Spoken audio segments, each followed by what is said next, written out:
చిత్రంలో వ్యక్తి సమయం ఆదా చేసేందుకు మోటార్ సైకిల్ను ఎంచుకున్నాడు, కాని ఆరోగ్యానికి సమయం ఇవ్వడం ముఖ్యం. నిర్ణయాలు మరియు విధానాలు.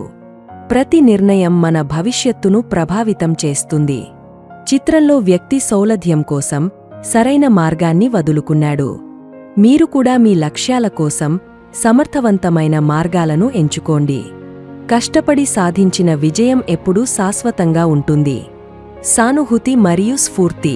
చిత్రం మనకు నవ్వుతుంది, కాని దాని నుండి ఒక పాఠం తీసుకోవాలి. మీ ఆరోగ్యం మీ సంపద, కాబట్టి దానిని కాపాడండి. మీ చుట్టూ ఉన్న వారిని ప్రోత్సహించండి ఆరోగ్యకరమైన జీవనశైలిని అనుసరించడానికి. స్నేహితులారా, నేడు నుండి మీ ఆరోగ్యం కోసం చిన్న అడుగులు మొదలుపెట్టండి. సైకిల్ను తిప్పడం లేదా నడక వంటి కార్యకలాపాలు మీ జీవితాన్ని మెరుగుపరచగలవు. ధైర్యంతో ముందుకు సాగండి.